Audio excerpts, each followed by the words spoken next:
Welcome again to my YouTube channel. Tense की श्रृंखला में आज हमारा टॉपिक है पास्ट परफेक्ट टेंस। इस टेंस को रूल्स के साथ में बहुत ही इजी एग्जांपल्स के साथ में और साथ में टाइमलाइन के द्वारा समझाया गया है। यदि अभी तक आपने मेरे चैनल को सब्सक्राइब नहीं किया है तो इसे सब्सक्राइब करें, लाइक करें और सबसे पहले नोटिफिकेशन प्राप्त करने के लिए बेल आइकन पर क्लिक जरूर करें। तो आगे की इस श्रृंखला में पास्ट परफेक्ट टेंस की हम शुरुआत करते हैं। तो सबसे पहले है कि अफर्मेटिव सेंटेंसेस है वो किस प्रकार से बनाए जाते हैं। तो इसके नियम क्या है, एक ही नियम है इसके अंदर और हमें उसका ध्यान रखना है। फर्स्ट रूल है अफर्मेटिव सेंटेंसेस के लिए कि यदि सभी सब्जेक्ट आते हैं, ऑल सब्जेक्ट के साथ में हेल्पिंग वर्ब हैड का यूज होता है और वर्ब की थर्ड फॉर्म का यूज होता है साथ में। एक बात यहाँ पर और ध्यान रखनी है हमें कि जितने भी परफेक्ट टेंस है, चाहे प्रेजेंट परफेक्ट हो, पास्ट परफेक्ट हो या फ्यूचर परफेक्ट हो, परफेक्ट टेंस के अंदर हमेशा मेन वर्ब के रूप में वर्ब की थर्ड फॉर्म का यूज होगा। तो ये बात क्लियर हो जाएगी हमारे लिए कि परफेक्ट टेंस के अंदर हमें वर्ब की थर्ड फॉर्म का यूज करना है। तो यहाँ पर सब्जेक्ट चाहे कोई भी आ जाए, सभी सब्जेक्ट के साथ में हमें हेल्पिंग वर्ब के रूप में हैड का यूज करना है और वर्ब की थर्ड फॉर्म का यूज होगा और उसके साथ में हमें ऑब्जेक्ट या कंप्लीमेंट जो भी है वो लगाना है और सेंटेंस को कंप्लीट करना है। हमें देख लेते हैं इसके एग्जांपल्स, सेंटेंसेस है कैसे बनाए जाते हैं। तो ऑल सब्जेक्ट्स, सब्जेक्ट चाहे आप कोई भी ले लीजिए, जैसे मैंने सब्जेक्ट लिया है ही और उसके साथ में हेल्पिंग वर्ब के रूप में यहाँ पर मैंने हैड लिखा है और वर्ब की थर्ड फॉर्म यहाँ पर गो की थर्ड फॉर्म है वो गॉन है। गो, वेंट, गॉन। फर्स्ट फॉर्म गो, सेकंड वेंट, थर्ड है वो गॉन है। उसके बाद में हमने कंप्लीमेंट लिया है टू मुंबई, तो he had gone to Mumbai. इस प्रकार से ये सेंटेंस बन गया है हमारा। उसी प्रकार से सेकंड सेंटेंस देख लीजिए, यहाँ पर सब्जेक्ट हमने आई लिया है और आई के साथ में भी हमने हेल्पिंग वर्ब है वो हैड का यूज किया है और उसके साथ में वर्ब की थर्ड फॉर्म का यूज किया है हमने। तो आई हैड वर्कड। उसके बाद में थर्ड जो एग्जांपल है वो देख लीजिए, इट, हेल्पिंग वर्ब हैड और उसके साथ में वर्ब की थर्ड फॉर्म का यूज किया है हमने। तो इट हैड रेन्ड। तो इस प्रकार से ये सेंटेंस है बहुत ही इजी तरीके से बन गए हैं। अब बात आती है इसी टेंस के अंदर, पास्ट परफेक्ट के अंदर नेगेटिव सेंटेंसेस कैसे बनाए जाते हैं। तो इसका पैटर्न देख लीजिए, सब्जेक्ट के बाद में हेल्पिंग वर्ब, यहाँ पर हैड यूज हो रही है, हैड के साथ में हमें नॉट का यूज करना है और वर्ब की थर्ड फॉर्म यूज हो ही रही है, उसी को एज इट इज रखना है और उसके बाद में ऑब्जेक्ट या कंप्लीमेंट वो लेना है हमें। तो देख लेते हैं एग्जांपल। यहाँ पर देख लीजिए, सब्जेक्ट, अफर्मेटिव के अंदर सब्जेक्ट, हेल्पिंग वर्ब और वर्ब की थर्ड फॉर्म यूज हो रही थी। तो यहाँ पर सिर्फ हमें क्या किया, यहाँ पर हैड के बाद में नॉट का यूज किया है, मतलब हैड, हेल्पिंग वर्ब और जो मेन वर्ब है वर्ब की थर्ड फॉर्म, इन दोनों के बीच में नॉट लगाना है और नॉट लगाते ही वो सेंटेंस नेगेटिव में चेंज हो जाएगा।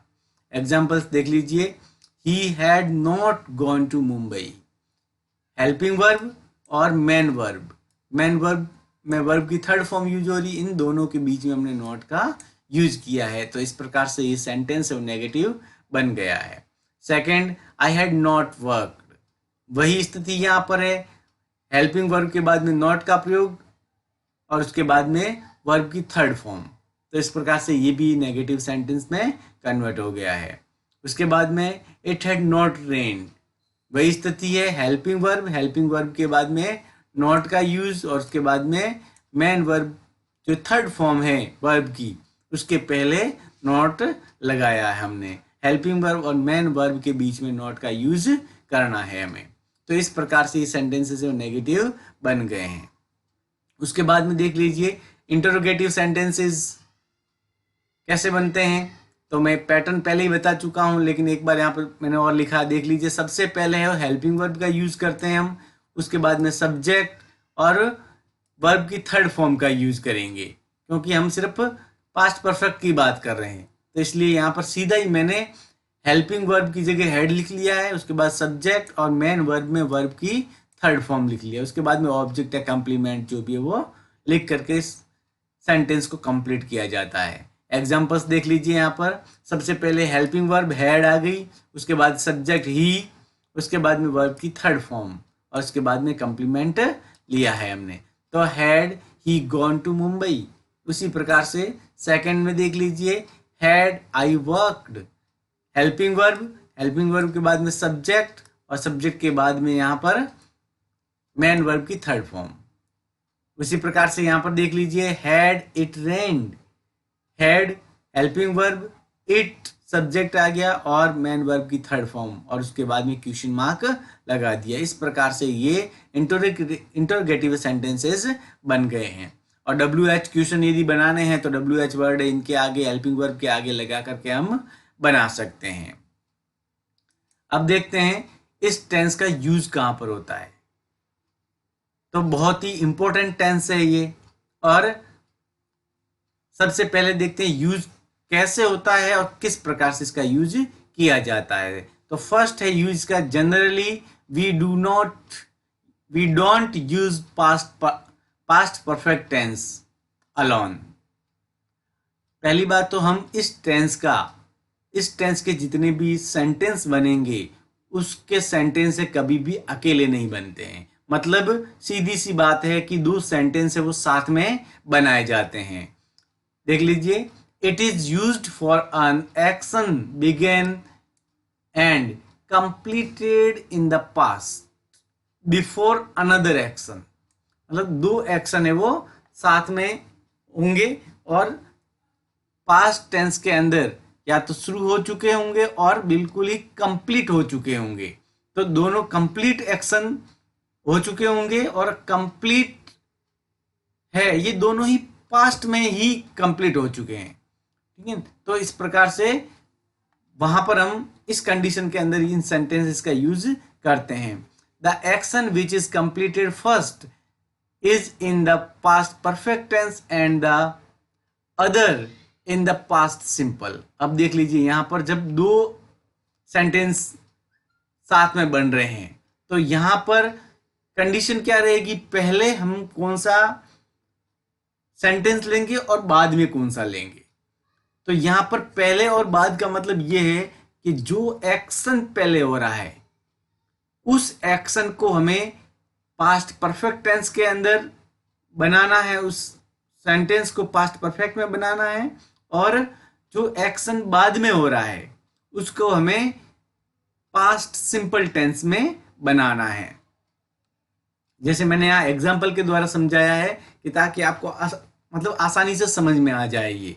तो यहां पर देख लीजिए, the train had started before I reached the station. ये दो सेंटेंस साथ में है। द ट्रेन हैड स्टार्टेड, एक सेंटेंस है वो यहां तक कंप्लीट हो गया है यहां तक, और उसके बाद में एक कनेक्टिव लगाया बिफोर, और उसके बाद में आई रीच द स्टेशन, ये सेकंड सेंटेंस है। अब यहां पर देख लीजिए कि इन दोनों के अंदर से पहले एक्शन कौन सा हुआ है, मतलब गाड़ी स्टार्ट होने का, ट्रेन के स्टार्ट होने का एक्शन पहले हुआ है या मेरे पहुंचने का। तो यहां पर सीधी सी बात है कि सबसे पहले इसके अंदर ट्रेन के स्टार्ट होने का एक्शन है वो हो चुका था और मेरा पहुंचना है वहां पर बाद में हुआ। तो जो एक्शन पहले हुआ है उसको हमेशा हम पास्ट परफेक्ट टेंस में लिखेंगे और जो एक्शन बाद में हुआ है उसको हम पास्ट इंडेफिनिट टेंस में लिखेंगे। द ट्रेन हैड स्टार्टेड, पहले एक्शन है ये कंप्लीट हुआ इसलिए पास्ट परफेक्ट आ गया, और आई रीच द स्टेशन, ये एक्शन बाद में हुआ इसलिए पास्ट इंडेफिनिट में इस सेंटेंस को हम बनाएंगे। और बिफोर की कंडीशन जब आती है, यदि आपको फिर भी डाउट रहता है कहीं पर एग्जाम्स के अंदर या कंपटीशन एग्जाम में इस प्रकार के सेंटेंसेस आ जाते हैं, तो हमें कंफ्यूजन रहता है कि कौन से क्लोज के अंदर या कौन से सेंटेंस में हमें पास्ट परफेक्ट का यूज करना और कौन से में पास्ट इंडेफिनिट का यूज करना है। तो जहां पर बिफोर का यदि यूज आ जाए तो पहले पास्ट परफेक्ट का यूज करना है और बाद वाले के अंदर पास्ट इंडेफिनिट का करना है। उसी प्रकार से सेकंड सेंटेंस देख लीजिए, I went to market after I had finished the work. अब दोनों के अंदर पहले कार्य कौन सा हुआ है, पहले वर्क को फिनिश किया है और उसके बाद में मार्केट गया है, मार्केट जाने का काम हुआ है। तो यहां पर पहले जो काम फिनिश हुआ है वो हमेशा पास्ट परफेक्ट के अंदर बनेगा और जो बाद में काम हुआ है वो पास्ट इंडेफिनिट में बनेगा। लेकिन यदि आफ्टर का यूज हुआ है तो आफ्टर के अंदर पहले है वो पास्ट इंडेफिनिट का सेंटेंस बनेगा और बाद के अंदर है वो पास्ट परफेक्ट का बनेगा।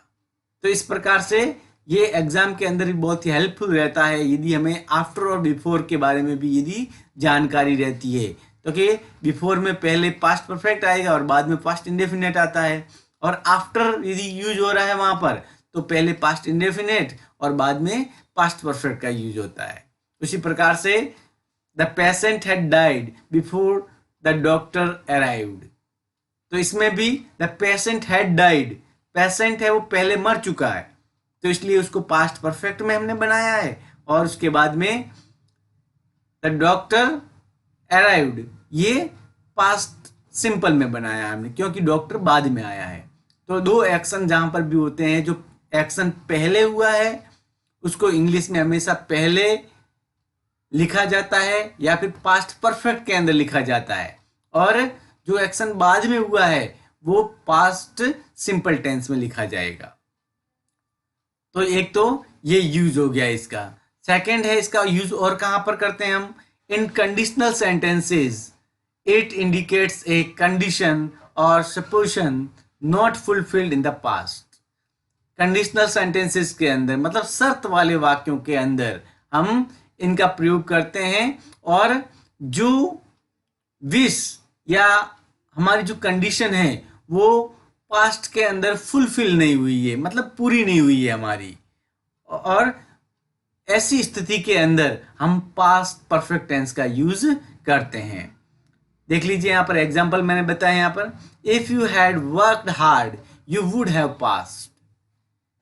यहाँ पर if you had worked hard, यदि आपने मेहनत की होती तो आप पास हो जाते, मतलब कंडीशन है वो कंप्लीट नहीं हुई, इसका मतलब मेहनत नहीं की इसलिए पास नहीं हुए। तो ऐसी कंडीशन के अंदर जो फुलफिल नहीं हुई है आपकी, तो वहां पर हमें इस टेंस का यूज करना है। और एक बात और यहां पर ध्यान रखनी है हमें, सब्जेक्ट के बाद में यदि कंडीशनल सेंटेंसेस आते हैं और कंडीशनल सेंटेंसेस के अंदर एक क्लोज के अंदर हैड का यूज हुआ है तो सेकंड जो क्लोज बनेगा उसके अंदर हमें वुड हैव का यूज करना है। ये बात भी ग्रामेटिकली दृष्टि से भी ध्यान में रखनी है, और विशेष तौर से कंपटीशन एग्जाम्स के अंदर इस प्रकार के क्वेश्चंस पूछे जाते हैं और वहां पर हमें इस प्रकार की बातों का ध्यान रखना है हमें। फिर देख लेते हैं second sentence, if you had come in time you would have caught the train. मतलब यदि आप समय पर आ जाते तो आप ट्रेन को पकड़ सकते थे, लेकिन यहां पर क्या है, ये कंडीशन फुलफिल नहीं हुई है, आप टाइम पर नहीं आए इसलिए आप ट्रेन को नहीं पकड़ पाए हैं। तो यहां पर ऐसी कंडीशन के अंदर हम पास्ट परफेक्ट टेंस का यूज करते हैं। और मैंने ये बताया यदि एक कंडीशनल सेंटेंस में हैड का एक जगह यूज हो रहा है तो हमें सेकंड के अंदर वुड हैव का यूज करना है। थर्ड देख लीजिए और कहां पर यूज होता है इसका, when two actions completed in the past one action is completed a long time ago and second action is silent. In these sentences we use still, before, never, already, till, since, etc. जब दो action past के अंदर complete हो चुके हैं और एक action है वो बहुत समय पहले ही कंप्लीट हो चुका है और सेकंड जो एक्शन है वो बिल्कुल साइलेंट है, मतलब एक घटना है उसको घटित हुए काफी टाइम हो गया है और दूसरी घटना है वो भी घटित हो गई है लेकिन वो बिल्कुल ही साइलेंट है, लेकिन उसका जब कॉन्टेक्स्ट हमें पता चलता है तो हम ये बात पता लगा लेते हैं उस सेंटेंस को पढ़ने के बाद में कि एक एक्शन है वो बहुत पहले ही कंप्लीट हो चुका है और दूसरा एक्शन है कुछ समय के बाद में या काफी समय के बाद में कंप्लीट हुआ है। तो वहां पर उस कंडीशन के अंदर भी हम इस टेंस का यूज करते हैं और इनके अंदर एक विशेष जो वर्ड्स है उनका हम यूज करते हैं। यहां पर देख लीजिए, still, before, never, already, till और सिंस, इन वर्ड्स का हम यहां पर यूज करते हैं और यूज करके ये पता चल जाता है कि ये जो सेंटेंसेस है ये पास्ट परफेक्ट टेंस के हैं या फिर पास्ट परफेक्ट टेंस के अंदर इनका यूज किया जाता है। देख लीजिए, the train had started much earlier. यहां पर ये जो सेंटेंस है, ये जो वर्ड आए हैं, ये बिल्कुल ही क्लियर कर रहा है the train had started much earlier, मतलब आपने जो दूसरा काम किया है वहां पर पहुंचे हैं और आपने पता किया है उससे पहले ही, मतलब वो एक्शन है बिल्कुल साइलेंट है, वो सेकंड एक्शन है वो साइलेंट है, लेकिन जो पहला एक्शन हुआ है वो उसको एक्शन को घटित हुए या कंप्लीट हुए काफी टाइम हो चुका है। तो इस प्रकार की कंडीशन के अंदर भी हम पास्ट परफेक्ट टेंस का यूज करते हैं।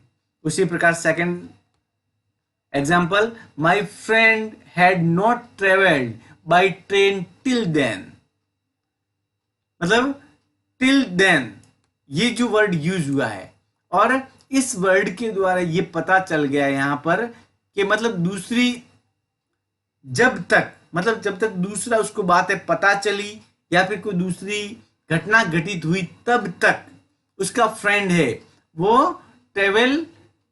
उसने ट्रेवल नहीं किया है।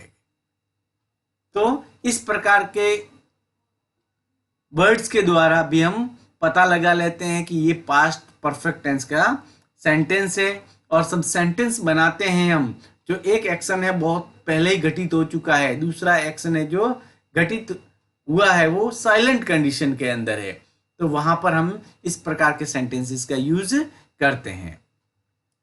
अब देख लीजिए टाइमलाइन के द्वारा कि मतलब इस टाइमलाइन से इसको कैसे समझ सकते हैं एक समय के संदर्भ में इसको। तो यहाँ पर दो मैंने पार्ट बना है, एक पास्ट और एक प्रेजेंट।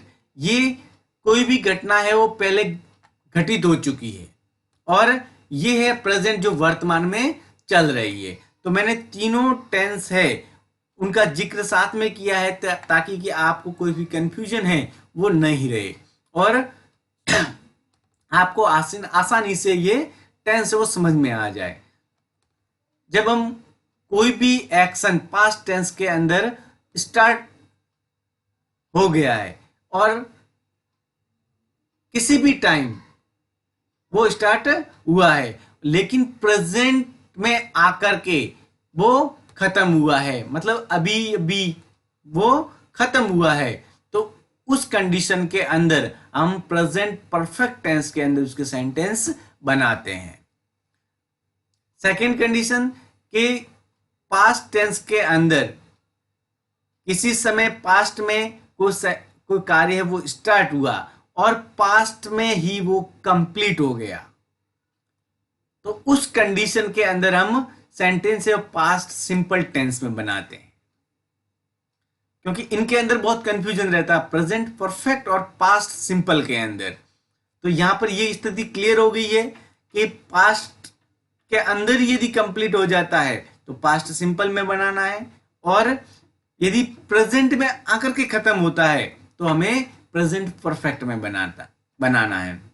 वैसे मैंने कुछ एडवर्ब्स है वो वीडियो के अंदर भी बताई है आपको, जहां पर मैंने प्रेजेंट परफेक्ट टेंस पढ़ाया है, और उसके साथ साथ में मैंने उस वीडियो के अंदर भी पास्ट सिंपल का जो वीडियो उसके अंदर भी मैंने एडवर्ब्स बताई है। तो वहां पर आपको बिल्कुल क्लियर हो जाएगा। यदि आपने अभी तक वो वीडियो नहीं देखा तो एक बार जरूर देखें उस वीडियो को। उसके बाद में बात आती है हमारे पास्ट परफेक्ट टेंस की। पास्ट परफेक्ट टेंस के अंदर पास्ट के अंदर कोई भी कार्य है वो स्टार्ट हो चुका है और होने के बाद में एक निश्चित समय तक वो कार्य है वो कंप्लीट हो चुका है, और उसके बाद में एक दूसरा एक्शन है वो भी स्टार्ट हो चुका है, और मतलब कंप्लीट दूसरा एक्शन है वो भी कंप्लीट हो चुका है। एक एक्शन है वो एक निश्चित समय सीमा के अंदर वो कंप्लीट हो गया है, हो चुका है, और उसके बाद में दूसरा एक्शन है वो भी स्टार्ट होकर के कंप्लीट हो गया है पास्ट के अंदर ही। तो ऐसी कंडीशन के अंदर हमें पास्ट परफेक्ट टेंस का यूज करना है। तो इसका यहाँ पर दो ध्यान रखना है बिल्कुल ही हमें कि एक निश्चित समय पर वो कंप्लीट हो चुका है एक्शन, और उसके बाद में दूसरा एक्शन है वो भी पास्ट के अंदर ही कंप्लीट हो गया है। तो ऐसी कंडीशन के अंदर हमें इस टेंस का यूज करना है। यदि अभी तक आपने मेरे इस YouTube चैनल को सब्सक्राइब नहीं किया है तो ज़्यादा से ज़्यादा सब्सक्राइब करें और लाइक करें। Thank you.